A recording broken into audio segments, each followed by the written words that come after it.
Alright, so next up is our need to discuss the exponential equations and something called the uniqueness property. So when we're talking about the uniqueness property, what we're really looking at is the idea that equal bases imply that the exponents are equal in this situation that we see above. So when you have a base being raised to a power, if that equals the same base being raised to theoretically a different power, the fact that these bases are equal implies that the exponents are equal, implies that m equals n. So what we're going to do is we're going to put that into action here in our first example. So it says to solve the exponential equations. We know that that means to basically figure out what x equals using this uniqueness property that we've noted here in the box. So what we would do is we would look at our base and we would see that this is base 3 raised to an exponent of 2x minus 1. And what I would really like to do is to rewrite the 81 using the same base so that I can use the property about having equal bases. So if I think about my powers of 3, 3 to the first is 3, 3 squared is 9, 3 cubed is 27, 3 to the fourth is 81. You do not normally need to write these off to the side. I'm doing that to make sure that you can follow the math. So I'll rewrite 81 from above as 3 to the fourth because we've seen that to be in common. Then I'm going to go back and think about what this rule says, and it says basically if the bases are the same and they're now both base 3, then I can basically ignore the bases and rewrite a more simplified equation that just says that the exponents themselves are equal to one another.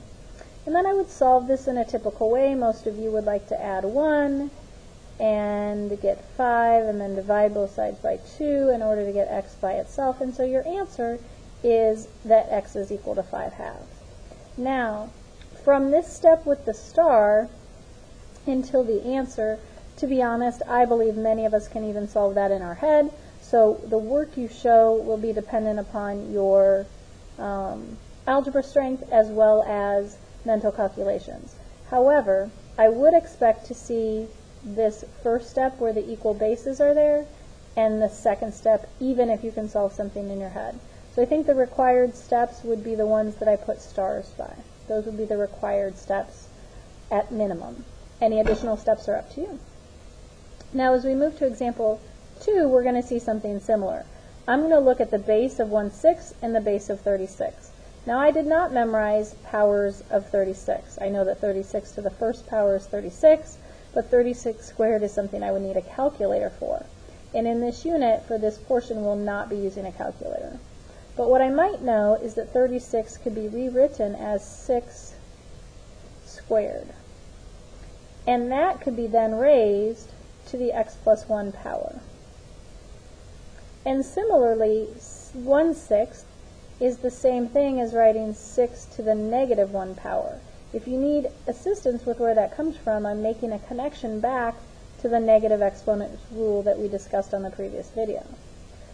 So 1/6 is getting rewritten as 6 to the negative first power, and then we raise it to the negative 3x minus 2 that was already there.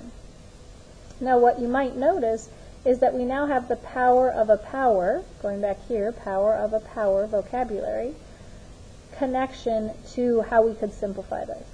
So we would use the base 6, we would multiply these exponents together, so negative times negative is positive 3x, negative 1 times negative 2 is positive 2. We were distributing that. Similarly over here, we're going to write the base once, but the exponents 2 and x plus 1 would get multiplied together. You have to make sure that you do the distribution. 2 goes to the x and 2 to the 1. So now that I have like bases, I can simplify by focusing on the exponents because our rule says that equal bases imply exponents are equal. So I've used and seen the equivalent bases, and now I'm focusing on the exponents being equal. We'll solve this.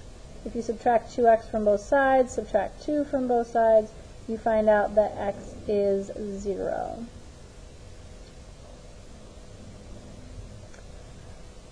Now, as we move on to example 3, one of the things you're going to notice is that the base is no longer a number. It's that number e that we saw, but it's not a traditional 1 through 6 or 7 or something.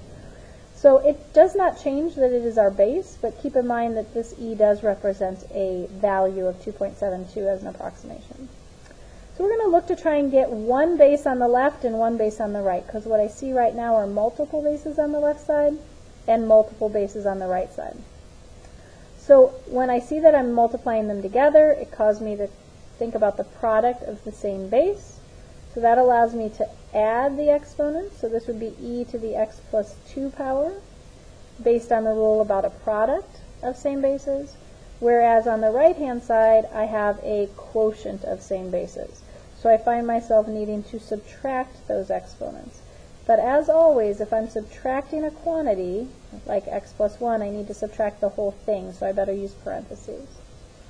I personally am going to just clean up that exponent on the right-hand side by doing that distribution, 4 minus x minus 1, which will leave me with 3 minus x.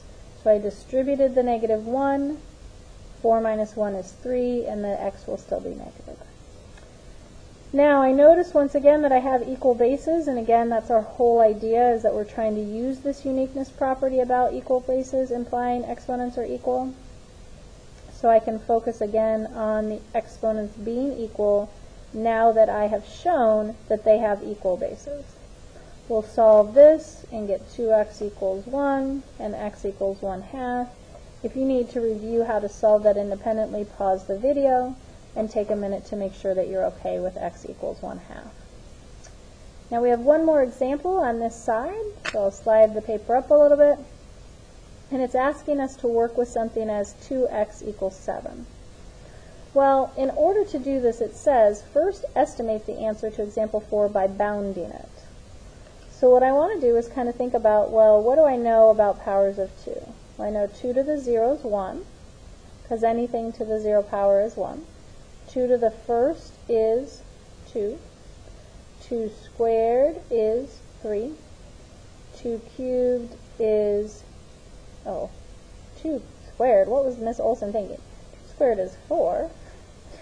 2 cubed is 8. And what I'm noticing is that if I'm looking for 2 to the x equals 7, I would argue that kind of fits somewhere in here. So 2 to the x, because the value being 7 is found between 4 and between 8. So what that tells me as my estimate is that x is between 2 and 3, and I would say that it is closer to 3 because 7 is closer to 8 than it is to 4. So I would be looking at the exponents associated with that. So in terms of my estimate being bounded by two integers, this is my estimate. So we've done part 1. Now it says to solve the equation graphically and approximate the answer to the third decimal.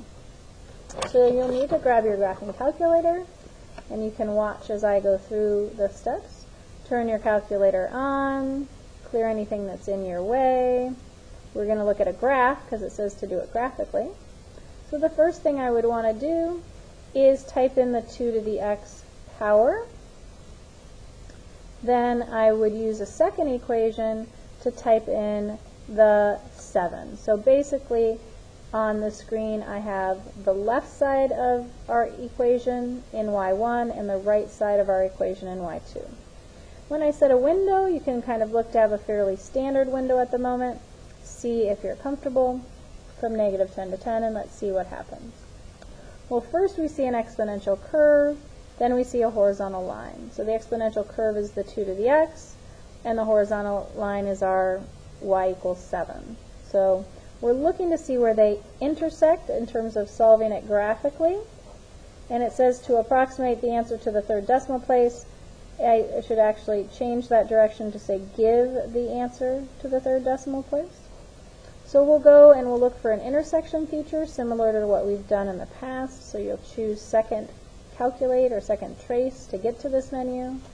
You'll intersect. It's going to ask you the 3 questions. So is the first curve 2 to the x? The answer is yes, so you hit enter. Is the second curve y2 is 7? Yes, it is, so you hit enter. Now it's asking you to guess. So we move our cursor on the screen right here to close to where the point of intersection is. We hit enter, and we can see on the bottom of the screen, it might be tiny for many of you, but the answer I'll rewrite down here on the bottom of our screen, and it is that x is 2.807 if I go to the third decimal place. And so honestly, as an approximation, right, we have convinced ourselves that 2.8 is certainly between 2 and 3 and closer to 3. The idea is that you should be able to do one way with a calculator and one way without. So I'll write no calculator by the first portion, and the second portion would obviously be with a calculator.